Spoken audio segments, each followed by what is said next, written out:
It's the I Can't Mom Today podcast with Heather, the new mom, and Vera, the seasoned mom. I Can't Mom Today. Hey, this is Vera and Heather back again with another episode of I Can't Mom Today podcast. Hi, Vera.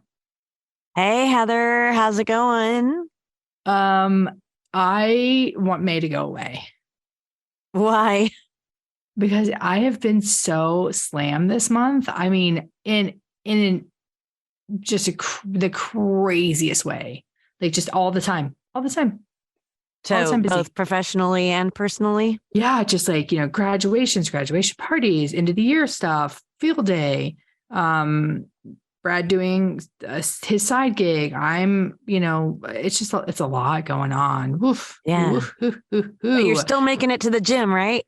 I am. I went to the gym today. I go Monday, Wednesday, Friday to the gym because I do like an actual weights. I'm trying to do some kind of walking or something on Tuesday and Thursday. That has not been happening as often because I've been so crazy. Yeah. Yeah. Well, that's good though. 3 days a week is great. Yeah. So I'm trying. I'm really trying, guys. I'm really trying. I know. Hey, man. You deserve a pearl, as Dr. Stutz would say in the Stutz movie. Yeah. I had 4 Reiki treatments yesterday. Oh, wow. So do you find that helps? No, I was exhausted at the end of the day. And it wasn't back to back. Like I had 2 in the morning, 2 at night, but I had to work in between. And I should have, if I'm going to do 4 in a day, I just need to recoup in the middle because that is hard. It takes a lot of energy. I've never done Reiki. So, I mean, I know sometimes when I get acupuncture done, I'll feel a little wiped out depending on what's going on. But yeah, no, I mean, I gave the treatments. Oh, you did it. Oh, yeah, okay. I gave a Reiki session. So, okay. Mm-hmm. Oh, man. Yeah. So it was, so I'm this morning I was like, I don't want to wake up. I'm so tired. Yeah. Well, you did it and you went to the gym and everything. Good for you. I know. I was like, I don't want to. It took me a little bit longer to get out of my car today. I was like, I don't want to get out. I don't want to go. And then I kept hitting. I was listening to an audiobook, and then I hit rewind a couple times, and I was like, this is my clear sign that I need to get up. Because you're not focused on the audiobook. No, it's focused on it. I don't know what I was doing, and I just hit rewind or back 15 seconds or whatever it is.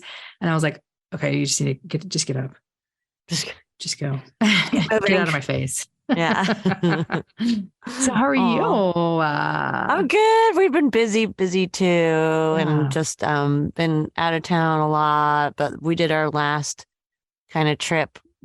We just got back yesterday. Mm-hmm. So, I mean, it's just a couple hours away, but we're gone for a few days. It was nice. We got some time at the beach and everything. And Luke held down the fort, which was awesome. He did a good job with that. So it was good. But, again, it's just, you're tired. Yes. But I did make it to the gym this morning and trying to get back in the swing. And I'm going to try and spend some of this weekend just getting some stuff done around the house and chill, just be home. Yeah. So maybe convince Luke to let me help him clean his room up. That would be nice. Or just make him do his room. He's an adult. But yeah, easier said than done. Telling you, man. Find him. Teach him how life works. Well, I mean, not that you haven't, but when you're dealing with someone with high anxiety and depression, it's kind of hard. Yeah, because if you say the wrong thing, it blows up. Can spin out of control. Yeah. So you kind of tiptoe around him. So, but he's doing a lot better with the medication changes we've been making. So that's why I'm thinking maybe if I just clean up your clothes, we'll start with that. Just the clothes. Yeah, one step at a time. Yeah, exactly. So hopefully we can get that done this weekend. So otherwise, how do you eat an elephant? One bite at a time. Yeah, exactly. Yeah. So yeah. Oh, and speaking of anxiety, right? So this is our topic today. It's so, or worries, and solving your kids' worries. The other day, Baker, or no, actually, I think it was this morning. He did something. I was like, "Hey, why did you do this?" He goes, "Why did you do that, Baker?" I was like, "Oh no!" So he was kind of mimicking you. Yeah. But I mean, I didn't say that. I didn't say that to him. I was just like, what happened? Or something. It was very neutral what I said. Mhm. And he's like, why did you do that, Baker? I was like, oh, God. Oh no. I know. I was like, no. I'm going to be making him give him a guilt trip. Well, that was the thing. I found this article that said, it's in USA Today. Yeah. And it's written by a child psychologist. Mhm. And it's called Parents Stop Trying to Solve Your Kids' Problems. Their mental health depends on it. And as we all know, there's a lot of mental health issues in adults and kids here lately. I mean, it's been a rough time here the last few years. And so when I saw the title of this article, I was like, oh, yeah, I can totally understand that, because your first inclination is like, something's wrong. Let me fix it for you. That's what you want to do as a parent, because you love your kid, you hate seeing him suffer. And so you immediately think you want to fix it. So her whole point in this article is it's better to let them learn on their own. And so that's what I thought we would talk about and share some of the ideas that she has. I mean, since she is a pediatric psychologist, she is a professional. So, but it helps them develop their critical thinking skills too. Yes. Well, that's what she said. It helps develop effective coping mechanisms, and it validates their feelings and feelings. Kids don't have feelings. I'm just kidding. I'm just kidding. Don't come at me. Well, she mentions this survey. It's from the Centers for Disease Control and Prevention. It's a youth risk behavior survey, and it's called What's Worrying America's Kids. They surveyed more than 500 kids ages 9 to 13, and they were asked about their frequency and sources of worry and their coping mechanisms. So anyway, so the study found that more than a third of kids worry at least once a week, with their tendency to worry progressing with age. So the older kids are more likely than their younger counterparts to report feeling like they'll never stop worrying. 48% of 13-year-olds worry versus 22% for 9-year-olds reporting that feeling like they're never going to stop worrying. So, and I was like, well, again, having a child who, even before we had the issues with his epilepsy medicine, he's always been very intense, Yeah. So I know that he probably worried about stuff, and he had migraines too as a kid. And so that was, it's always like, I was always like, got to keep him from getting upset. And I don't know how I figured it out, that some of the stuff she mentions in this article. And I was like, oh, okay, I actually did some things right. I mean, yeah, just kidding. But again, like I said, it's your instinct to just want to fix it and solve their problems and make them not hurt anymore. But that she gives some examples of things that you can do to help your kids deal with worry and develop their own coping mechanisms, so that they're not always dependent on you and their worry doesn't spin out of control, hopefully. Yeah. So the first thing she mentioned is knowing what worry looks like. And so I guess based on the survey, they know that kids feel worry through their thoughts, but also through their bodies. So if your kid has a stomach ache or a headache the same time daily, to check in and see whether their emotions could be contributing. It could be, what's that? Psychosomatic. Is that the right word? Big word. Yeah. I don't know. Physiological. Yeah. But yeah, where your thoughts it in your body. Yeah. Yep. Exactly. And then she goes on to say, you should normalize worry. So let your kids know that it's normal to have worries and concerns. And by normalizing it, you can help your kids feel more comfortable sitting with their worry and brainstorming ways to deal with it, and allow them to feel negative emotions without offering solutions. And I used to say that to Luke, like I'd say, well, this kind of ties in with the next one, which is validate feelings. Tell your kids you understand their worries and try to empathize with them. Don't brush off your kids' worries by trying to push them aside. Show empathy and acceptance for how they feel, so kids feel comfortable continuing to share their thoughts and feelings. So you can say something like, it sounds like you're really worried. I can understand why that test would make you feel that way. I'm here for you. And I used to say to Luke, I would say, hey, your feelings are your own, no matter what they are. Those are yours. Nobody can take them away from you. You can feel them. It's just what you do with those feelings. Yeah. So if you're angry, obviously you don't want to punch somebody. Or if you're worried, gosh. it's okay to be worried, but what can we do? How can we help to make you feel less worried about that test or less worried about whatever else may be going on? I mean, even as, at Baker's age, do you see him worrying about stuff yet? No, he has zero cares in the world. I mean, probably he does. He worries about getting in trouble a lot. I'm like, well, don't do stupid things. I don't say that, but I'm like, what gets you in trouble? Yeah. And, I was like, part of it is listening. And so what can you do to listen better? That's the biggest thing he gets in trouble with is listening and keeping his body to himself. Yeah. So, yeah. And yeah. So, I mean, that's a thing again, because he's little, because he's 5. Yes. He'll be 6 in September. That's right. So, I mean, he's still learning a lot of that stuff too. But well, again, Luke, we always say that he was born an 80-year-old. So they were seriously, like my mother would say, you don't come into this world an empty vessel. So he definitely, I feel like I could tell that he would worry about stuff even as young as 5, which was what would make him so at times meticulous and careful and really good about stuff. But then at the same time too, like I could tell there'd be like a little bit of anxiety underneath the surface, Yeah. I was like, well, we don't have that problem. Baker's not meticulous and careful. Yeah. He's just that little adorable Tasmanian devil. Yeah. Yeah.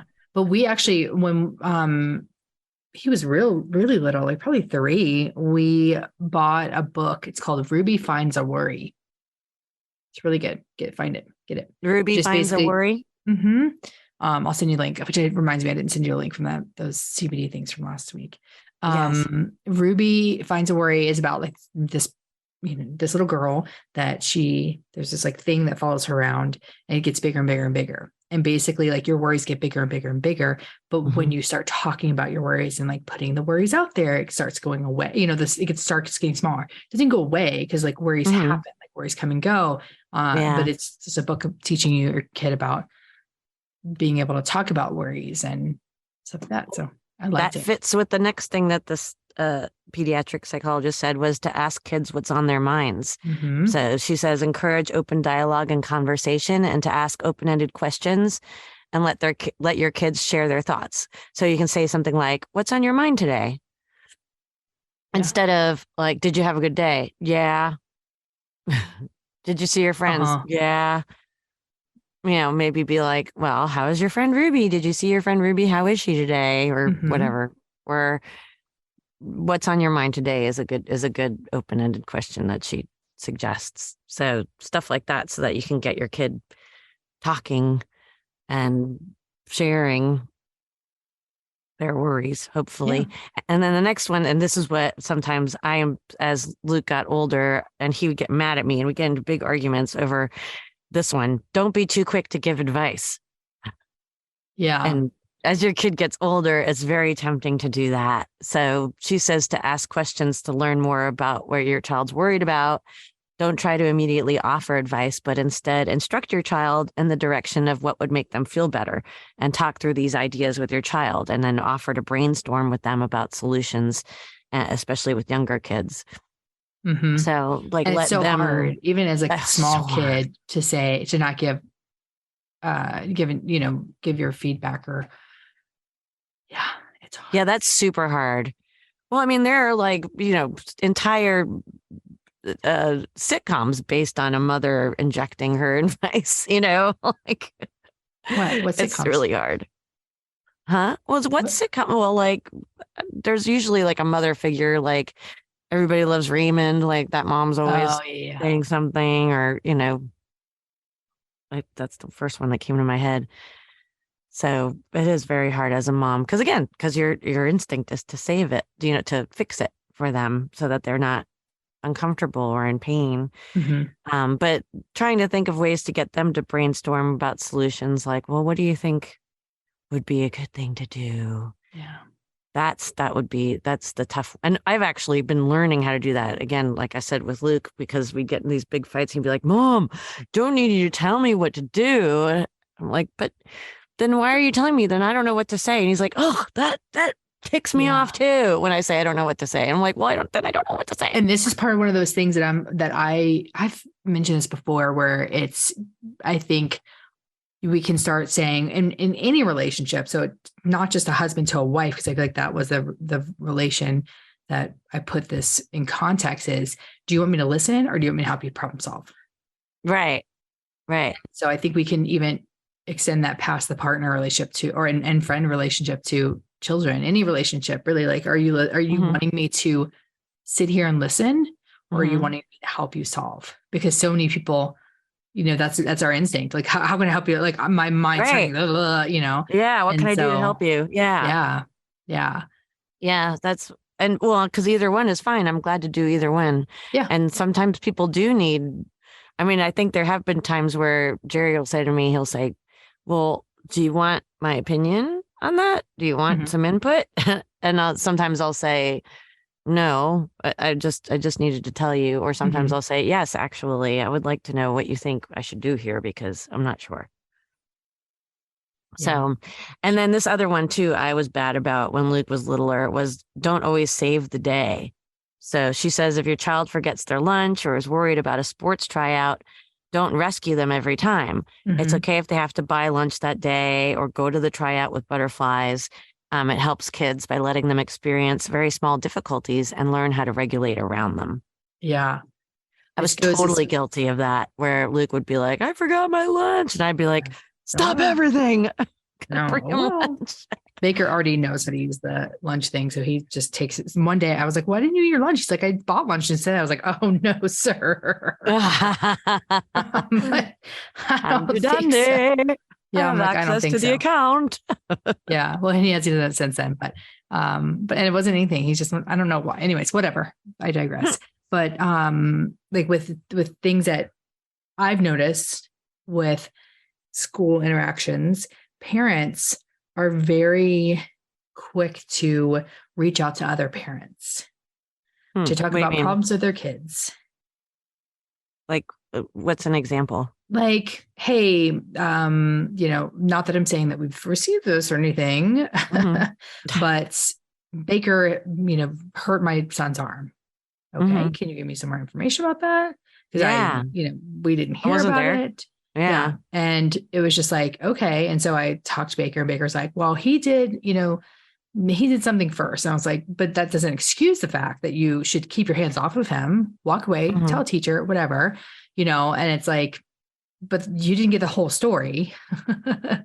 And also, but it's just like, but let them solve it. Let your kid come to you and say, because Baker does it all the time. He'll be like, so-and-so's meeting me. I'm like, well, what do we do about it? What are you going to do? Yeah. And I'll sometimes say, just stay away from them. Not everybody wants to be your friend. You don't want to be everybody's friend. Actually, he does want to be everybody's friend, but I'm like, but you not everybody gets along that well. Or is friend material for you, and that's okay. And it's okay.